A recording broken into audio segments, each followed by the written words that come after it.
నమస్తే అండి. ఈ వీడియోలో మా పెరట్లో ఉన్న వాటర్ యాపిల్ చెట్టు గురించి మీతో షేర్ చేసుకుంటానండి. ఆల్రెడీ నేను ఫ్లవరింగ్ దశలో ఉన్నప్పుడు ఒక వీడియో అయితే షార్ట్ వీడియో తీసి 1 మంత్ కిందట అప్లోడ్ చేశానన్నమాట. ఆ ఫ్లవరింగే ఇప్పుడు ఫ్రూట్స్గా రెడీ అయిపోయాయి. ఇప్పుడు ఇవి మనం తినడానికైతే సిద్ధంగా ఉన్నాయండి. గ్రీన్ అండ్ రెడ్ షేడ్గా ఫ్రూట్స్ అయితే చాలా బాగున్నాయండి. అసలు ఆ చెట్టుకు చూస్తుంటేనండి ఎంతో ముచ్చట అనిపిస్తుంది అనమాట. చెట్టుకు చూడండి, కింద నుంచి నేను చూపిస్తున్నాను. ఆ చెట్టు మొదల నుంచి మీకు ఆ ఫ్రూట్స్ బరువు అండి ఎక్కువైపోయి కొమ్మల కిందకి వాలిపోయి ఫ్రూట్స్ బరువు ఎక్కువైపోయాయి అనమాట. బాగా గుత్తులు ఉన్నాయి కదండి, బరువు అయిపోయాయి అనమాట. ఇదిగోండి ఇలా స్టార్ట్ అవుతుంది మనకి కాయ. ఆ పిందె నుంచి ఇలా మనకి ఫ్లవరింగ్ అండి. ఫ్లవరింగ్ ఇది మొగ్గ అనమాట. మొగ్గ దశలో ఇలా ఉంటుంది. ఆ మొగ్గ విచ్చుకున్నాక పువ్వు అవుతుంది. ఈ పువ్వు విచ్చుకుంటే చూడండి ఎంత బాగుంటుందో. నైట్ టైం అయితేనండి చాలా బాగుంటుంది. దారాలల్లే ఉన్నాయి చూడండి. అవి చామంతి రేకులు ఊడిపోయినట్టుగా ఊడుతున్నాయి చూడండి. నేను చేత్తో పట్టుకుంటేనే అలా ఊడిపోతున్నాయి అనమాట. ఊడిపోయాక మనకి అట్లా ఉంటాయి అనమాట. ఈయన అక్కడ ఫ్లవరింగ్ ఊడిపోద్ది కదండి, ఈయన అక్కడ ఫ్రూట్ రెడీ అవుతుంది. ఆ దారాల్లాగా కనిపిస్తున్నాయి చూసారా మీకు. అక్కడైతే మనకి వాటర్ యాపిల్ ఫ్రూట్ రెడీ అవుద్ది అనమాట. ఈ చెట్టు అండి నేను నర్సరీ నుంచి 3 సంవత్సరాల మొక్కను తీసుకొచ్చానండి. నా దగ్గరకు వచ్చి 2 ఇయర్స్ అనమాట. మొత్తం దీని వయసు 5 సంవత్సరాలు అనమాట. పెద్ద మనం బతిలాడి పెంచాల్సిన అవసరం అయితే లేదండి. ఫస్ట్లో కొంచెం ఈ మొక్కం బతికించేదాకా మాత్రం పసిపిల్లని చూసినట్టుగానే చూడాలండి. వాటర్ పోసి కొంచెం కంపోస్ట్ వేసి ఏదైనా కొంచెం సేవ అయితే ఫస్ట్ చెయ్యాలి. కొంచెం బతికింది అని మనకు అనిపించేసింది అనుకోండి, ఇక నా పెద్ద ఇబ్బంది పడాల్సిన అవసరం అయితే లేదండి. చక్కటి ఫ్రూట్ అయితే మనకిస్తుంది అనమాట.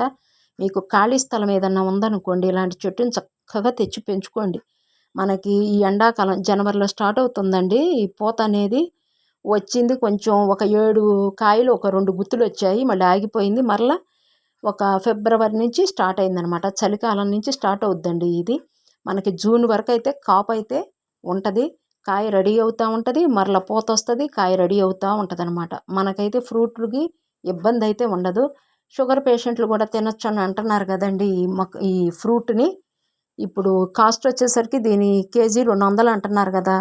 చక్కగా ఖాళీ స్థలం ఉన్న వాళ్ళండి ముందు ఒక మొక్క తెచ్చుకోండి, పెంచుకోండి. అది బతికింది అంటే ఇంకో 4 మొక్కలు తెచ్చుకుని పెంచుకుని ఆదాయంగా మీరు పొందొచ్చు. ఈ చెట్టు రీత్యా జామ చెట్టు ఇదొకటి మంచి ఆరోగ్యానికైతే మంచిదేనండి. చెట్టు వలన నష్టం అయితే లేదండి, నాకైతే లాభమే అనిపించింది. చాలా బాగుందండి. అసలు ఫ్రూట్ తింటుంటేనండి లోపల నీరుగా ఉంటుందన్నమాట. మీరు తప్పనిసరిగా జాగా ఉంటే మాత్రం ఖాళీ స్థలాలు ఉంటే ఈ మొక్కనైతే పెంచుకోండి. ఆరోగ్యానికి ఆరోగ్యం ఉంటుంది, మనకి గాలికి గాలి వస్తుంది కదండి మొక్కలు పెంచడం వలన. మీరు నర్సరీలో దొరుకుతున్నాయి ఈ మొక్కలు, మీకు తెచ్చుకోండి. ఇప్పుడు ఇదివరకు అయితే దొరికాయి కాదండి, మేము విజయవాడ నుంచి తీసుకొచ్చాము ఈ మొక్కని. ఇప్పుడైతే మాకు రేపల్లిలో కూడా దొరుకుతున్నాయి ఈ మొక్కలు. దీనిలో గ్రీన్ ఉంది, రెడ్ ఉందన్నమాట. చూడండి ఎంత బాగుందోను. నేనేం చేశానంటే అండి, నేను పూసలు తల్లిన మన కృష్ణయ్యను కూడా చూడండి, అల్లరి కృష్ణయ్యలు కూడా వాటర్ యాపిల్ చెట్టు మీద ఉంచానమాట. మనది పూసల ఛానల్ కదండి, అందుకని చెప్పేసి ఏంటో నాకు అలా పెట్టాలనిపించింది. ఆడుకుంటున్నారు చూడండి ఎంత బాగున్నారో కృష్ణయ్యలు. ఇవండి ఈ మొక్క మనకండి ఆకు వెడల్పుగా ఉంటుంది, కొమ్మలు దళసరిగా పెళ్ళుని ఇరిగిపోతున్నట్టుగా ఉంటాయండి. జాగా అయితే ఎక్కువే కావాలండి. కొంచెం ఖాళీ స్థలంలోనే మీరు పెంచుకోవడానికి ప్రయత్నం చేయండి.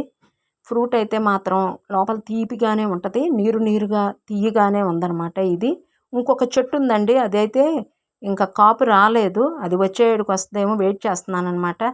ఇదండి, మీకు నచ్చితే వీడియో ఒక లైక్ అయితే ఇచ్చేసేయండి. మీరు కూడా మొక్కను పెంచడానికి ప్రయత్నం చేసుకోండి. ఖాళీ స్థలం ఉన్న వాళ్ళైతే మరీ చెప్తున్నానండి, మీకు పెంచుకోండి. అదిగోండి చెట్టుకి కాయ బరువేసి కిందకి రాలిపోతున్నాయి, పక్షులు అయితే తినేస్తున్నాయి, రాలిపోతున్నాయి అన్నమాట. మొత్తం మనకి గుర్తులేనండి, 1, 2 అయితే ఉండవన్నమాట. ఈ వీడియో నచ్చితే మీరు లైక్ చేయండి, షేర్ చేయండి, సబ్స్క్రైబ్ తప్పకుండా చేయండి.